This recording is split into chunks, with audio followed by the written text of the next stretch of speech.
Hi everyone. Today we're joined by one of South Africa's most iconic voices in comedy, Barry Hilton. Beyond the laughter, Barry brings powerful insight into improv, resilience, timing, and human connection. In this live chat, we explore how comedy principles translate into leadership lessons, helping people think on their feet, recover from failure, and connect more authentically on stage, in the workplace, and in life. How are you, Barry? I'm fantastic. I really, Love it. I'm very, very blessed.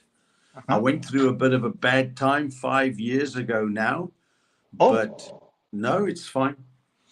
Um, the pressure of life really got too much for me, and I was contemplating suicide and XY. I know that sounds weird. People say to me often, but you, Barry Hilton, how can you suffer from depression? And I say yeah. two words: Robin Williams.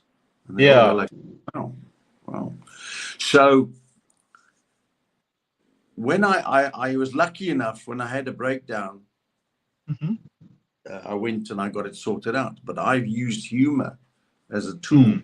Through all of my life, I've used humor. Some people don't understand it. Some people love it. Some people think when I was a youngster, would think I'm arrogant and cheeky, but I wasn't. I was just thinking differently. Yeah. You know? So, like for instance, I was speaking to somebody about my stay in the clinic. Hmm. And my wife, I said to this guy, yo, man, I just spent 8 days in the nut house. And my wife said, how could you can't say that, Barry? And I said, why not? It's not the shop next to Checkers, because that's how my mind works. So we had a good laugh about it. So the fact is that I went to a clinic to sort my head out, actually created a whole new career path for me. So I'm really glad. Sure. But then, if you don't mind me asking, did this happen during your peak of your comedy, Yeah, the depression, or did it happen like more before I've that? been suffering. Probably I've been suffering with depression for close on 30 years. But I Yo, was in that's a long denial, time. and I was you fight against it. Men don't cry, da da da da da, suck it up, da, da. Mm-mm. Nonsense, nonsense, nonsense, nonsense. So Oh, I've written a talk about it now, about the perils of ignoring the warning signs for mental health problems, and there is a lot. It's a lot of that. So I've made my talk. It's very, very funny, but at the same time, it's extremely serious because it is about mental health and the damage mental health does in the workplace to not only yourself, but to other people that are working with you. Because if you're suffering stuff like that, you can't possibly function at the correct level you need to function at. So there we go. So I'm sure. All loving my right. talk, loving it. Cool. All right. Let's get the ball rolling. Barry, Get the ball rolling. improv is about thinking on your feet. How has that skill Absolutely. helped I'm you sitting both down now. on stage and in real life leadership moments? There you go. Yeah, that's what it's about. Improv is basically my style of comedy, basically. But on the spirit of the moment, you can make things happen and whatever. Hmm. Improv is great. People should practice it more. I'll tell you what, people improvise quite easily if they're amongst friends or family because they are feeling comfortable with those friends and family. So therefore, they can resort to a joke. They can resort to this. What I do suggest people, though, and I've learned the hard way, not to make decisions like that when it comes to Mm. life, business, or whatever. You really need, and I've learned this the hard way, you really need to say, okay, that's what you want me to do. Okay, let me think. And then think, okay, I can do that. Then come with an answer. Or I need to explain this more. I need to study this more, and you do it. So, and different from comedy where you have to do it on stage live, in business, it's important to make quick decisions, but it's more important to make thought out decisions. So you can say to Awesome. somebody, that's a very good idea. I will think about it. There we go. Sure. All right. Now, you're the comment question. You're out of the blue. This is from Jitin Rishka. Hi, Barry. I am a fan for a long time now. By doing comedy, does it bring relief to you or a diversion from depression? It actually brings me relief. And here's the sad part about it. Mhm. When I was really at the edge of my depression, the really bad, when I had suicidal thoughts and X, Y, and Z, the more successful my shows were, Mhm. the deeper the depression was when I went back to my hotel room, because I went from smashing it to 2,000 people to sitting in a hotel room by myself, away from my Okay. family and all that. So I Okay. had to deal with that. But that's a Oh, very good question that they asked me. So a bit of both, but it does give me great pleasure when I'm able to, when I'm on stage and I'm just talking and people are laughing. It's a wonderful gift I have been given. So, and I use it every day. And yes, it does help with depression because you've got to have a good laugh. of course. If you don't When a laugh, joke, you got yeah, nothing. of course. That's true, eh? Yeah. When a joke doesn't land, you recover quickly. What can leaders learn from handling failure in front of an audience? You can learn by owning it up. If I've made a Mhm. joke and it didn't work, I would often say, "Oh, I'm sorry, what happened there?"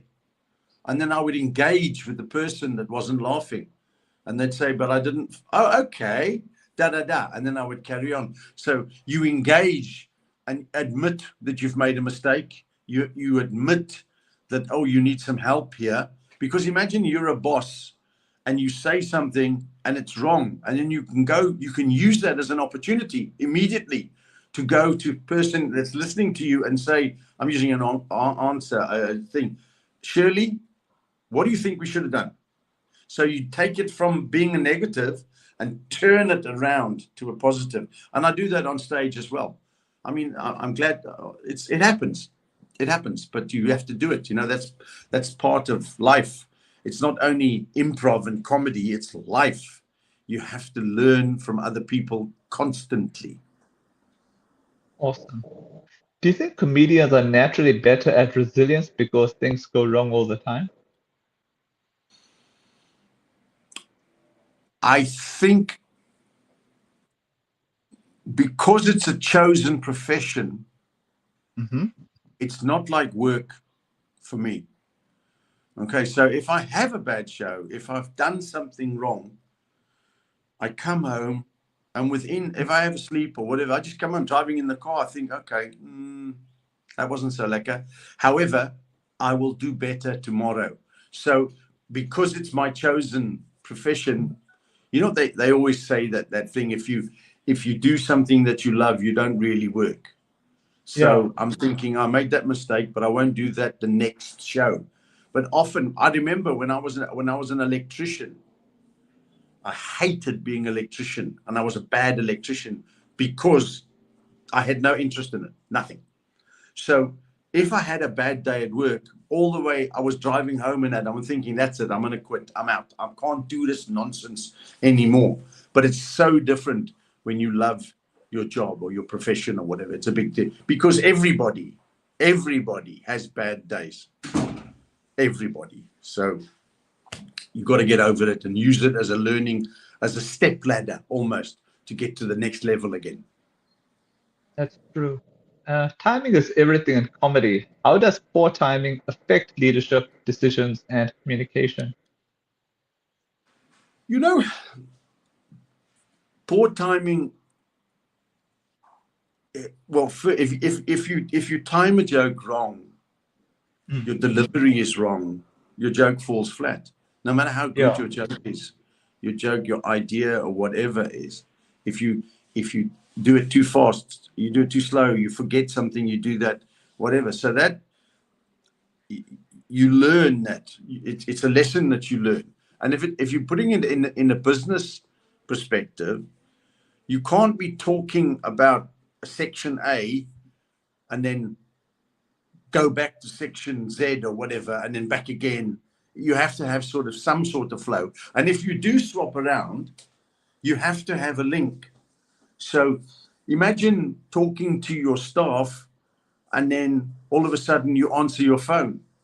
I mean, that's A, showing total disrespect to your staff, and B, you stopping the flow of the information instantly. So I would say that it happens like that. Timing is crucial in everything we do. You know, the only people that don't really keep time to the watch is babies in the womb, because they'll tell you when they're coming out. You won't. The doctor can't tell you. They will go, I'm coming now, bro. So there we go. So timing is ultra important in life generally, but obviously on the stage, it's very, very important. There used to be a joke like this. I would say to you, ask me, what is the most important part of telling a joke? Can you say that? What is the most important Timing. part of telling a joke? Do you understand? Because it was too fast. Yeah. I should have listened. Okay. And then, okay. So next one. I'm loving this. This is fantastic. Cool. Reading the room is critical on stage. Why is this such an underrated skill in boardrooms and teams? You've got to know your team, eh? Reading the room is critical. You've got to see who's laughing, who's not laughing.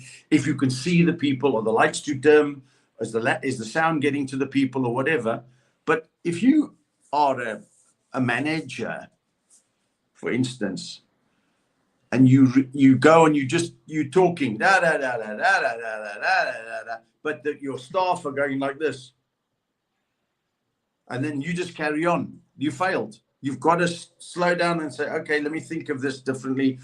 I would ask questions. Hey, I see that you're not happy there. What am I doing wrong? Am I talking too fast? Is it too slow? Okay, fine. Let's change the direction and go like that. And once again, it comes back to owning it. So often, I mean, it's happened to me on stage. I got on stage and it was the wrong timing, and somebody heckled me and I hammered them hard, and it was the wrong thing to do. So I didn't read that room correctly. And I'm sure in business as well. Imagine I remember going through when I was working as an electrician in a factory, and the foreman, he was just a nightmare, this guy, because he couldn't see if you're stressed. He couldn't see if you're slacking off. He couldn't do that. It was his way or no way. And there was a massive turnover in tradesmen there, because it was basically, can I say cuck? He was cuck. There we go. Yeah. Humor can break tension, but it can also backfire. What's the line leaders should never cross? Personal. I think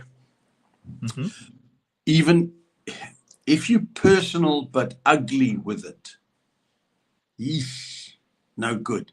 If you're personal in the same light that you're talking with, you know, I mean, hey, how's it? I'm really, look at my shirt. I haven't got a very good dress sense, and I'm not the only one. Ask John.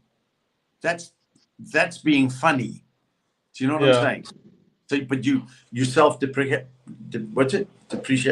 Deprecating. You're self-deprecating. Yeah. So, but if you just, yeah, that's the only way to do it. Sorry. No problem. Read me the question. No, hold on. Read me Sorry? the question again. Read me the question again, please. Sure. Humor can break tension, Yes. but it can also backfire. What's the line leaders should never cross? Like I said, Personal. Yeah. personal.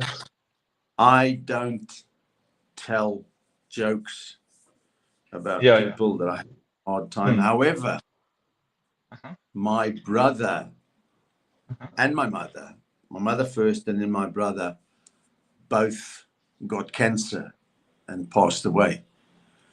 Sorry about that. No, it's fine. But my brother and I, from the very first diagnosis of is cancer. We joked about it. But that was fine because the line was moved far away. Because my brother was brave enough to say, dude, I'm basically going to die. But in the meantime, let's have a laugh, which is like, wow. So, but I remember once telling a joke about my brother's cancer. And some people in the audience got very, very upset with me, and they thought I was mocking people with cancer. So it was a long, long story. And if they'd have waited 3 minutes, they would have understood the pain I was in. And I was using humor at that time about my brother. So the line it pushed was far away because it was my brother and how we used to talk. But the people that were listening to me thought I was just generalizing and making fun about somebody with cancer, which is a horrible disease. Silence can be powerful in comedy. How important is listening and knowing when not to speak in leadership?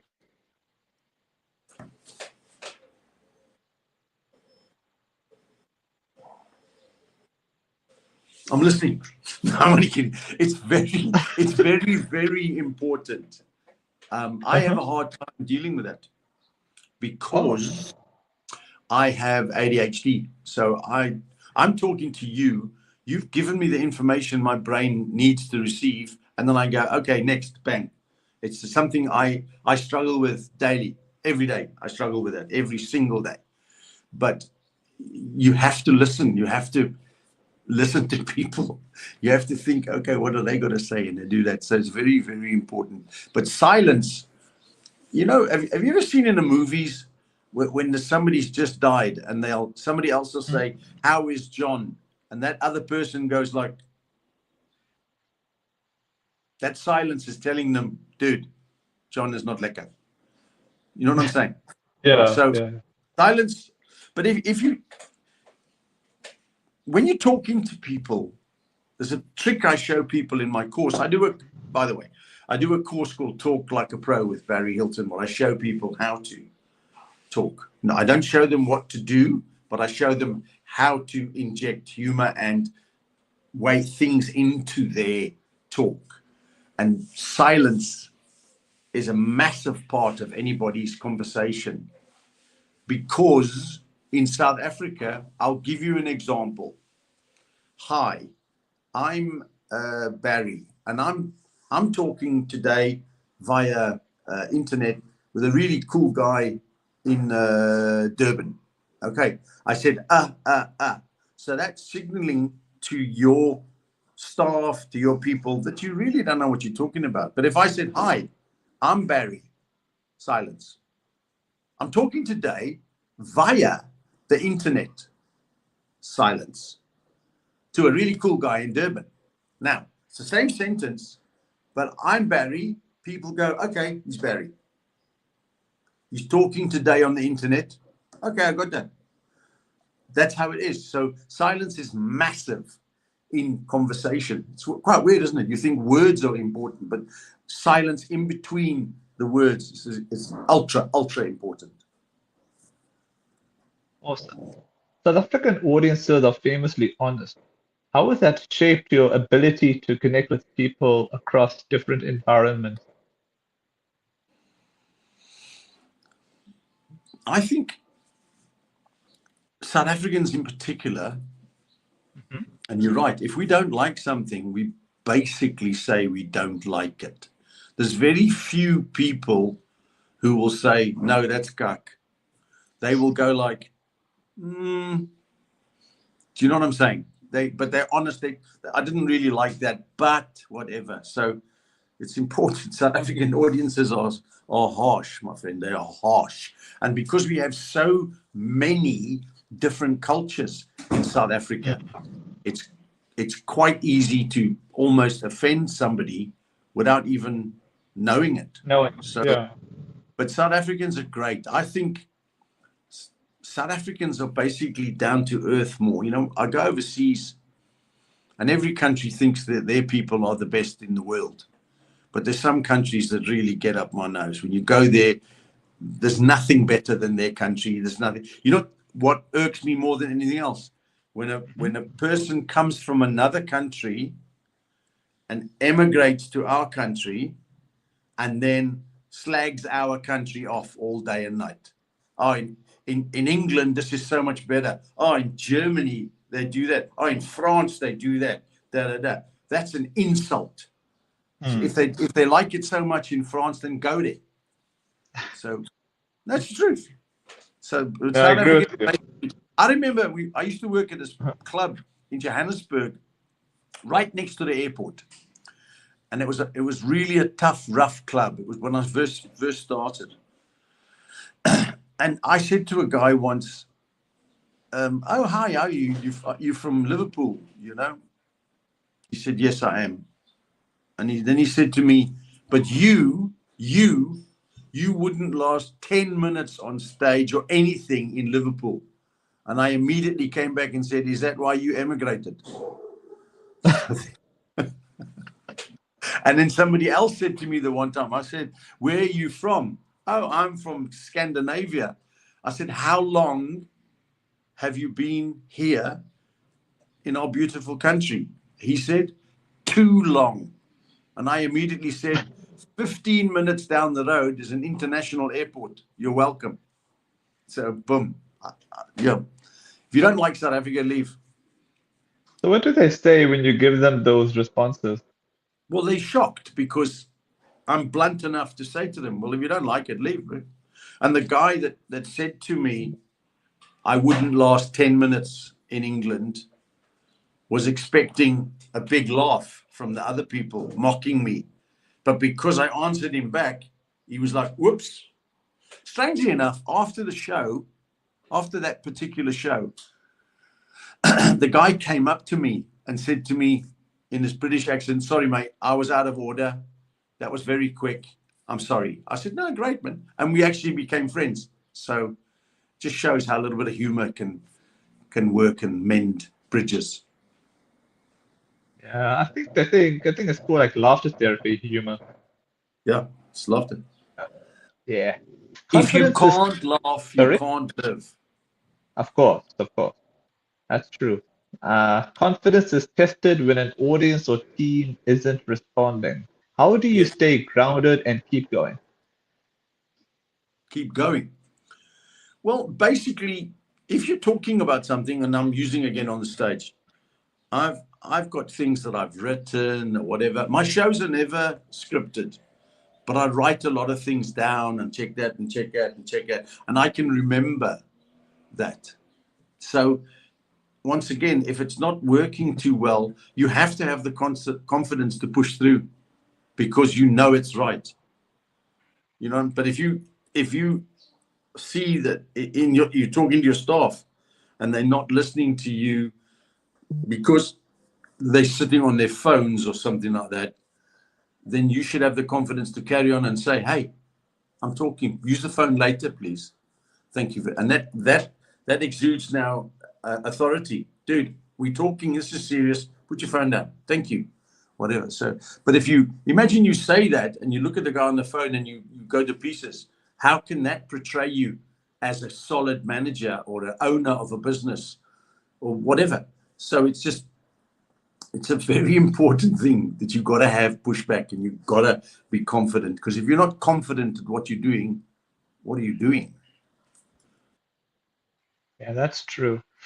Finally, if leaders could adopt just one principle from improv or comedy to build stronger, more human teams, what should it be? Never give up. Wow. Never give up. If you want to achieve something, Mhm. maybe 0.0000 infinity 1% of the population can go, "I want to do that," and then it happens. Okay, doesn't happen like that. It's putting your shoulder to the wheel, grinding at it, grinding, making mistakes, understanding that people are going to criticize you, help other people understand, go forward. You just have to carry on going. You have to carry on going.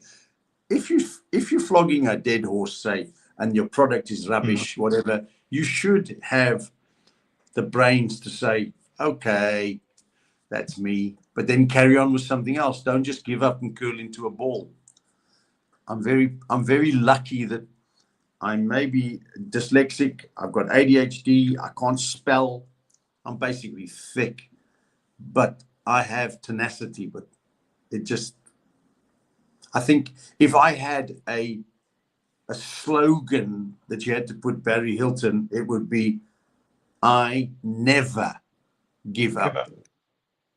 I can put something to rest a little while, but it's always bubbling in the back of my head, and you start again and go for it and rechange things and whatever. It's like really cool. You're a really good actor. Well done. Well done, Ben. I like your Thanks, question. man. I like your question. You know, Thanks. because usually people come along and give me like dumb things, you know. So Barry, how did it start? And it starts because I got on stage. That's how it started. But I say to people, when they say to me, so Barry, how did it start? And I say, well, one night, my mother got seriously drunk and said to my father, okay, let's do it just once. So my little sperm went in there and became me. So there we go. So you got to have a laugh. Make fun. You're really cool, but I've enjoyed this. Thanks. I want to wrap up one thing because you had told me off You're going to wrap up air something. about, You're the president. no, you had spoken to me about off air about a show you're going to be doing on leadership. Do you mind just elaborating a little on that before we go off air? Sure. Sure. It's not a show, actually. It's a talk. Oh, My sorry. talk is Sorry, called talk. Barry Hilton. No, it's fine. My talk is called Barry Hilton, My Life in 3D. My deals with dyslexia, depression, and I say DDHA because I'm dyslexic. Okay.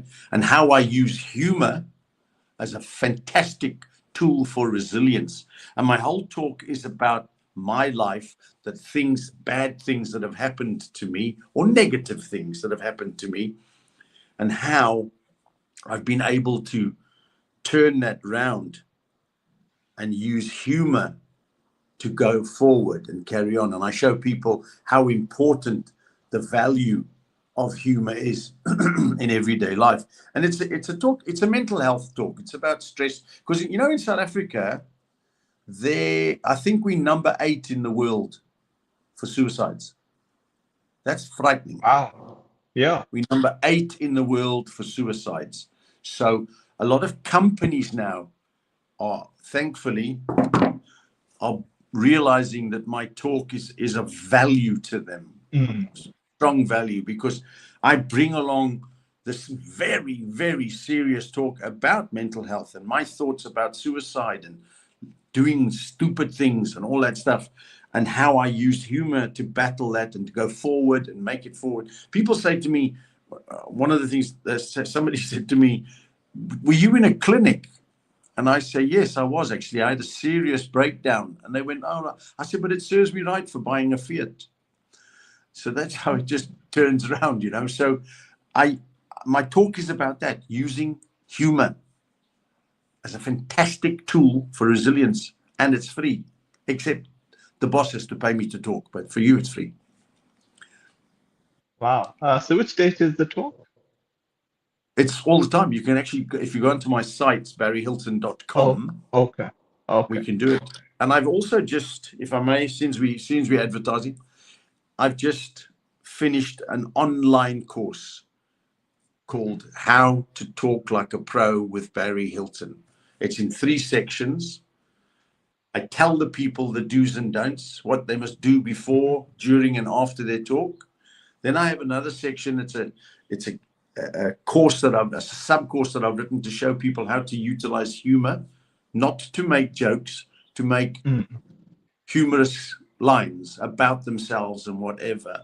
And then the third section, we do a one-on-one, like I will be doing with you now, and you would present your beginning, middle, and end of your talk. What you talk about is up to you. But you'd present the beginning, the middle, and the end of the talk, and I will be the director and say, okay, that was fabulous. But I think you were a little bit too fast there. I think you did this, try this like this way. Did you check the lights? Did you do this? And I teach them how to do that, because once they have that, the beginning, the middle, and the end, they can use that at any time when they're doing any talk. And the jokes that they write, because I have a template and all that stuff, and the people can write their own jokes. And guess what? The jokes are yours. It's not like a joke like, I've got to tell you a joke. It's in a line, bang, bang, bang. Okay? So people can actually utilize those things, talk about anything they want. The jokes are theirs. But once they've taken my template on how to create the jokes, they put that in a file. So they make more jokes and more jokes and more jokes and more jokes. So they can do many, many talks and have funny lines in there, because people listen to funny. People, if you go to a braai, for instance, I think everybody in South Africa braais, except maybe vegetarians and vegans. You know. So if you go to a braai, if you noticed, where do you gather? You gather around the person, he or she, who actually makes you smile. It's a natural thing. So it's very important. So How to Talk Like a Pro with Barry Hilton. It will be launched probably in the middle of March. And it's going to be 2 lessons online and then one also online, but a one-on-one with you. Fantastic. So thanks for having me on your show. I really do appreciate it. I think you're a pretty cool guy.